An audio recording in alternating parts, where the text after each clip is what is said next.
Hamıya salam dostlar, mən Günəş, kanalıma və videoma hamınız xoş gəlmisiniz. Bugün sizinlə birlikdə həm dərs oxuyacağıq, həm də çox maraqlı bir texnika öyrənəcəyik. Bu, Pomodoro texnikasıdır. Yəni 25 dəqiqə fokus və 5 dəqiqə dincəl metodu. Bu videoda mən bu texnikadan istifadə etmişəm. İndi isə sizlərə öz təcrübəmi və bəzi maraqlı məlumatları paylaşacağam.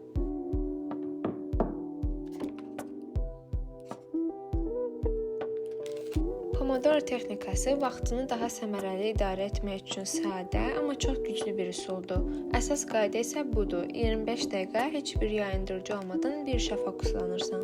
Sonra 5 dəqiqəyə qısa bir fasilə. Bu bir dövr sayılır. Belə 4 dövr tamamlayandan sonra isə biraz uzun, məsələn 15-30 dəqiqəlik fasilələr verə bilərsən.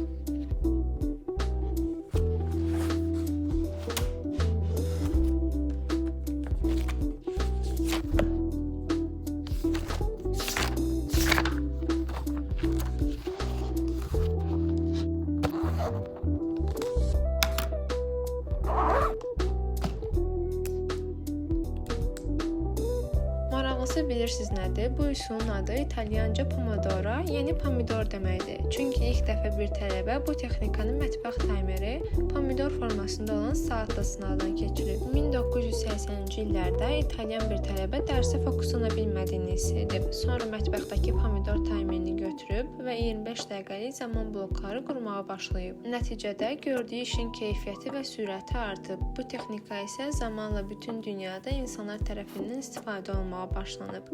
Bu gün də sən onlardan biri ola bilərsən.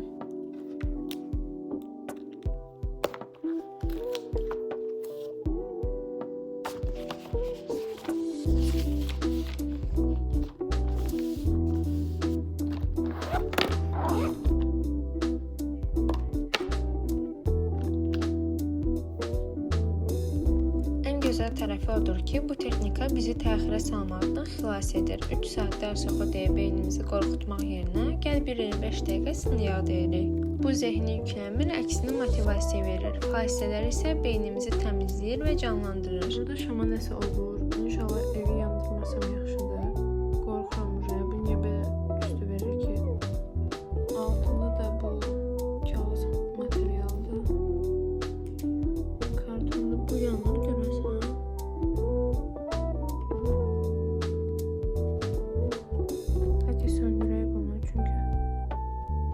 Keçir deyəsən, biraz romantikliyib azacağım, çünki yanmaqdan qorxuram.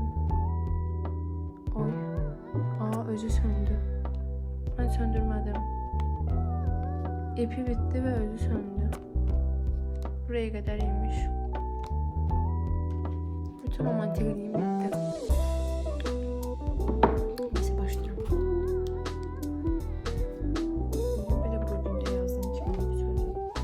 Mənfi tərəfləri varmı? Təbii ki, hər texnikanın mənfi tərəfləri ola bilər. Bəzən 25 dəqiqə bir iş üçün az ola bilər və işin ortasında fasilə vaxtı gələndə narahatlıq yarada bilər.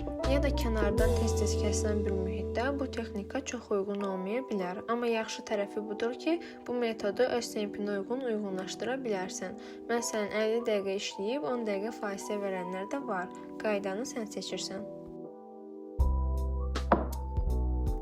Niyə məhz bu texnika? Mən niyə bu texnikanı istifadə edirəm? Çünki sadədir və həqiqətən işləyir. Gün ərzində planladığım işləri daha rahat görürəm, beynim sanki qısa marafonlara hazır olur. Əvvəllər çox şeyləri ertələyirdim, amma indi 25 dəqiqəlik sessiya başlamağı daha asan eləyir. Bir də ki, özümdə daha az təzyiq hiss edirəm. Birimiz çalır artıq.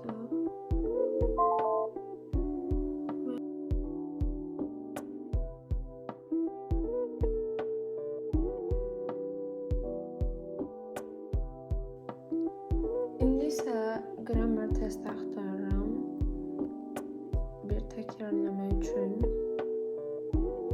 və öncə Oxford'un bu testini işləsəm yaxşı olar.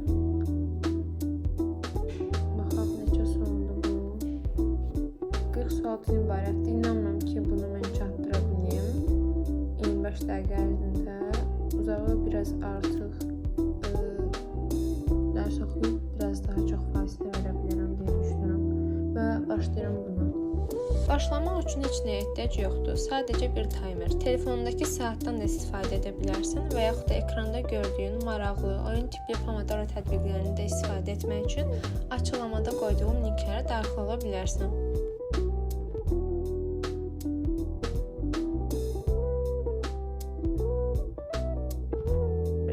Dəqiqədən biraz keçdi, yəni 10 dəqiqə əlavə taymer qoşdum, amma 40 son 40-ını bitirdim. Hardasa indi 5 dəqiqə falan vaxtım qalıb, bir dəqiqə baxım. İndi finish eləyəcəm, 4 dəqiqə vaxtım qalıb və finishə basıram. Və result yüklənir. Biraz çox səhvlərim olacağını düşünürəm.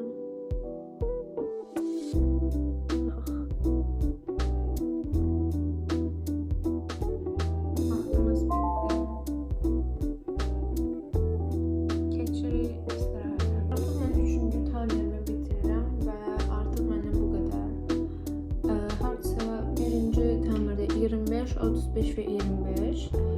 Yəni bu deməkdir ki, 1 saat 25 dəqiqə dərs oxudum bu il cəmi və 15 dəqiqə də istirahət elədim. Ümumilikdə 1 saat 40 dəqiqə ərzində 1 saat 25 dəqiqə dərs oxudum. Yəni normalda durmadan 1 saat 40 dəqiqə oxusam həqiqətən yarısı boşa getmiş olacaqdı. Çünki heç bir şey yadımda qalmır axır vaxtlar. Yəni 1 saatdan sonra demək olar qalmır. Həm də bütün işlərimi bitirdim artıq. Yəni 25 dəqiqəlik bir taymer olanda artıq insan biraz tələsir. Yəni çox da axışdan buraxmır ki, o vaxt aralığında bitirməyə çalışsın. Nəysə, bugünlük bu qədər. Bu cür videolar sizə maraqlıdırsa, məni biraz daha yaxından izləməyi və gündəlik həyatımdan kiçik kadrlar görmək istəyirsinizsə, Instagrama da baş çəkə bilərsiniz. Orada daha aktivəm. Ekranda adımı görürsünüz, açıqlama hissəsində isə linki qoymuşam.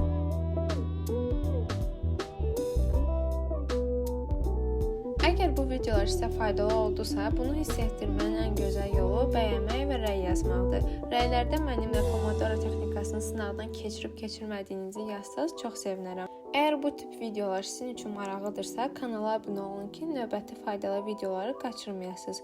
Unutmayın, böyük dəyişikliklər balaca addımlardan başlayır. Sizin ilk addımınız bəlkə də bu gün atdığınız 25 dəqiqəyi Pomodoro olacaq. Görüşənədək.